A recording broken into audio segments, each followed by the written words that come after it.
Hello everyone, welcome to class. So today we are starting with our topic of part 5 of our NCERT 5.3. Okay, mark this down. This is our part 5. Up to part 4 we are done with question number 10 and now we are starting our class with question number 11. Okay, so I hope अभी तक जो इतना भी बच्चों ने करा है वो सारा क्लियर होगा. अगर किसी ने कोई पर्टिकुलर पार्ट नहीं देखा है please go through it. Starting से एक्सरसाइज है. We are doing NCERT questions and then in the coming videos we would be doing extra questions as well. Okay, and in solution of NCERT exemplar would be there also. चलो start करते हैं. जो हमारा 11th question है, देखो 11th question जो है हमारा first mark very important over it. ठीक है, वेरी इंपॉर्टेंट क्यों मार्क करना है इसमें? ये जो है पिछले मतलब कई साल प्रीवियस ईयर में ये आया हुआ क्वेश्चन है, तो आप इसको वेरी इंपॉर्टेंट मार्क करके रखें. ठीक है, काफी बार ये हमारे जो स्कूल एग्जाम्स होते हैं उसमें भी आता है और बच्चों से नहीं हो पाता क्योंकि बच्चे इसको थोड़ा ढंग से समझते नहीं है. एक्चुअली इसमें बेसिक कंसेप्ट यूज होता है जो बच्चे मिस कर देते हैं. तो अब हम क्या करेंगे, हम इसको थोड़ा ध्यान से पढ़ेंगे. चलो देखो 11th क्वेश्चन में इन्होंने हमें क्या बोला है, the sum of first n terms of AP is this. तो मतलब जो मेरे पास Sn गिवन है वो क्या है 4n माइनस एन स्क्वायर. ठीक है, Sn मेरे पास क्या गिवन है 4n minus n square. What is the first term, that is S1. तो S1 क्या आएगा सबसे पहले? तो ये तो इन्होंने बहुत आराम से दे दिया. देखो इस क्वेश्चन में ना बहुत सारे पार्ट्स हैं तो एक एक करके करो. अगर एक साथ ट्राई करने की कोशिश करोगे तो डेफिनेटली कहीं ना कहीं मिस हो जाएगा और then that will be a problem for you. तो फर्स्ट पार्ट जो हम कर रहे हैं वो हम कर रहे हैं n को 1 पुट कर रहे हैं. तो put n is equal to 1. तो ये क्या आ जाएगा मेरे पास s ऑफ 1 आ जाएगा. तो s ऑफ 1 क्या है 4 इंटू 1 माइनस 1 स्क्वायर. तो 4 माइनस 1 कितना हो गया 3. तो ये मेरे पास आ गया कि ये मेरे पास क्या है, मेरा S1 की वैल्यू है. अब इसके बाद में जो आता है वो आता है what is the sum of first two terms.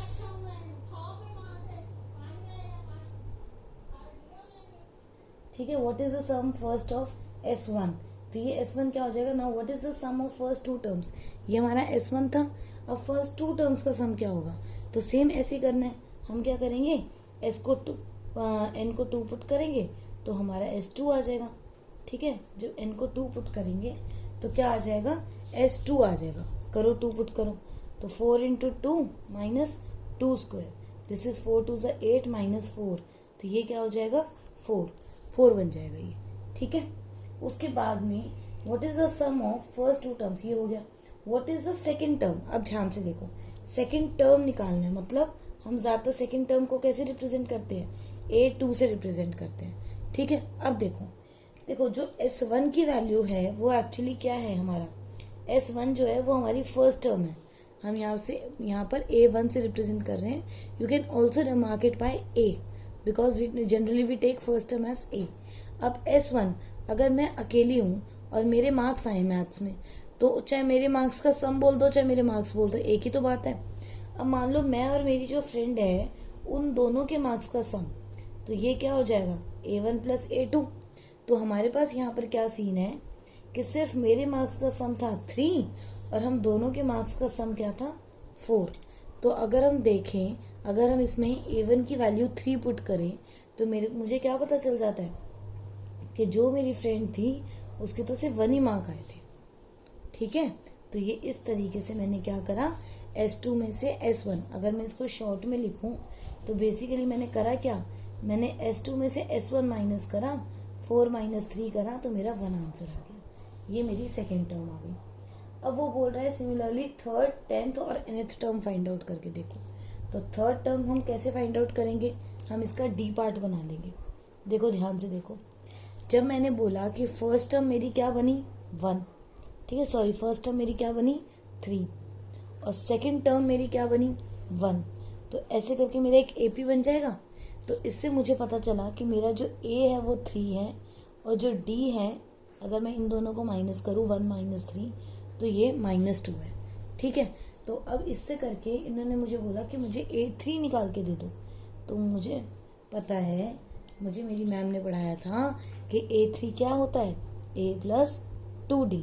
तो मैंने A की वैल्यू पुट करी 2 इंटू -2 पुट करा, so this is 3 minus 4 is -1, तो ये मैंने -1 पुट कर दिया। Very simple.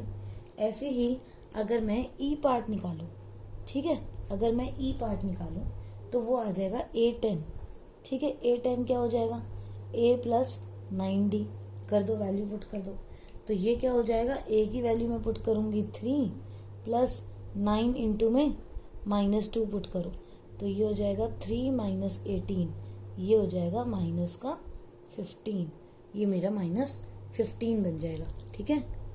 थोड़ा सा आपका एंगल सेट करना पड़ेगा। चलो ये हो गया 15। अब ऐसे ही मुझे क्या निकालना है, AN निकालना है, तो मैं D पार्ट में क्या करूंगी, AN निकालूंगी, तो AN क्या होगा, A plus N minus 1D। अब N में तो निकालना है आंसर, जनरल निकालना है ना, तो सिर्फ A और D की वैल्यू पुट कर दो, तो 3N माइनस 1 इंटू में -2, तो ये हो जाएगा 3 माइनस का 2N प्लस का 2, तो ये हो जाएगा 5 माइनस 2N। तो ये इस तरीके से मेरा 11th क्वेश्चन कंप्लीट हो गया। तो देखो ये क्वेश्चन बहुत ज़्यादा मुश्किल नहीं है, अगर आप इसको कंसेप्ट वाइज देखो तो ये कोई मुश्किल क्वेश्चन नहीं है। बस दिक्कत क्या आती है बच्चों को, बच्चे इसको एक साथ करने की कोशिश करते हैं, तो वो एक साथ करने के चक्कर में क्या होता है, इसके सारे आंसर्स देखो एक के ऊपर एक डिपेंडिंग है। If first you attempt first part and then only you are able to attempt the next part. तो every succeeding part is dependent on the preceding part. इसीलिए आपको इसको बहुत ज़्यादा आराम से करना पड़ता है, ठीक है। तो आई होप ये क्लियर है, बहुत इजी सा क्वेश्चन था और ये बहुत ज़्यादा इंपॉर्टेंट है, ठीक है। You are definitely going to see it in either of your school exam और the CBSE exam. Okay, now moving to next question, we are doing question number 12। So start. And before starting the question, I would like to tell you that this is your question which has previously occurred in 2012. ये आपके 2012 में आया हुआ question है। You can write there in NCERT। देखो ये मैं आपको सब इसलिए लिखवाती हूँ ताकि जब आप क्वेश्चन कर रहे हो, जब आप इसको रिवाइज करोगे अपनी NCERT से, तो आपको ध्यान रहेगा कि अच्छा मुझे इसको ध्यान देना है, क्योंकि ये पहले भी आया हुआ है। अब पहले आया हुआ है इसका मतलब क्या हो गया कि या तो ये क्वेश्चन रिपीट हो जाएगा, ठीक है, या फिर क्या होगा कि इस पर बेस्ड कोई क्वेश्चन आ जाएगा। तो दोनों ही केस में आप क्वेश्चन कर पाओगे, ठीक है। मैंने आपको एक वीडियो दी थी जिसमें मैंने आपको बताया था कि आपका पेपर कैसे डिवाइडेड होता है, कितना परसेंटेज NCERT है, कितना परसेंटेज आउटसाइड द NCERT है। So please go through it, उससे क्या होगा आपको बहुत हेल्प मिलेगी। अब देखो ये हमारे कहाँ का है, CBSE 2012 का आया हुआ क्वेश्चन है, ठीक है। तो इसको बहुत ध्यान से करेंगे। चलो AP बनाते हैं। अब देखो क्वेश्चन को पढ़ो और पहले देखो जो जो चीजें दे रखी है वो किस किस चीज के लिए हिंट है। Find the sum of first 40 positive integers, इसका मतलब इन्होंने हमें हिंट दिया है that you have to find S40।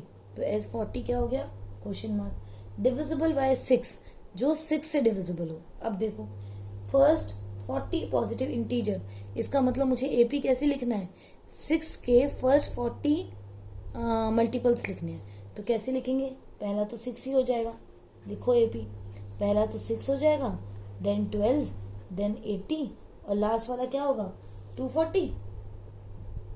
240 तो बनेगा लास्ट, 40 इंटू 6 इंटू 40 यही बनेगा।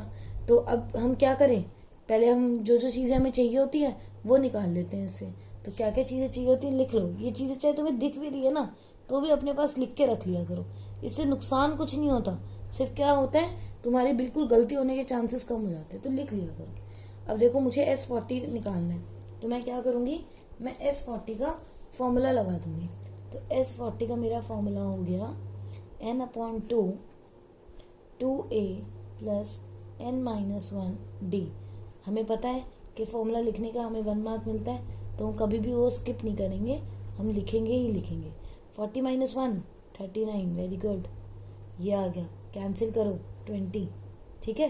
तो ये क्या हो जाएगा 12 प्लस 9 6 54, 4 इधर 5 ऊपर और 6 3 18, 18 and 5 it's 230 23, sorry 230 not 235, okay. तो ये मेरा क्या हो जाएगा 235 हो जाएगा। एक सेकेंड ना, सॉरी 9 6 54, तो 4 यहाँ पे लिखेंगे और सॉरी 4 यहाँ पे लिखेंगे, 5 ऊपर जाएगा और 6 3 18, तो 18 कितना हो जाएगा 23, कैसे लिखूँ इसको, चलिए यहाँ लिख देती हूँ, 2 3 4 हो जाएगा।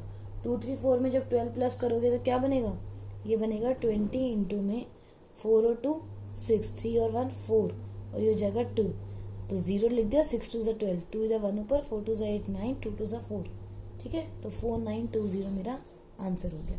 मैंने आपको पहले भी बोला हुआ है, प्लीज कोशिश करा करो कि जितना कम पेजेस को टर्न करो, ऐसे मत करा करो कि भाई पहले मैं पीछे जाऊंगी, रफ वर्क में 39 इंटू 6 करूंगी, फिर उसको 12 में प्लस करूंगी वगैरह। कोशिश करो जितनी भी जो मल्टीप्लिकेशन वगैरह वो आपकी इधर ही हो जाए, और ये उस टाइम पे नहीं होगा एट अ टाइम, ये पहले से प्रैक्टिस करके रखोगे तभी हो पाएगा, ठीक है। तो चलो इसको फिनिश करते हैं, आज का पार्ट फिनिश करते हैं, और कल हम जो करेंगे वो हमारा नेक्स्ट स्लॉट होगा इन क्वेश्चंस का। तो see you then, please before that try question by yourself, that would definitely going to help you in better revision. Okay, so thank you so much, see you in the next class, bye bye, take care.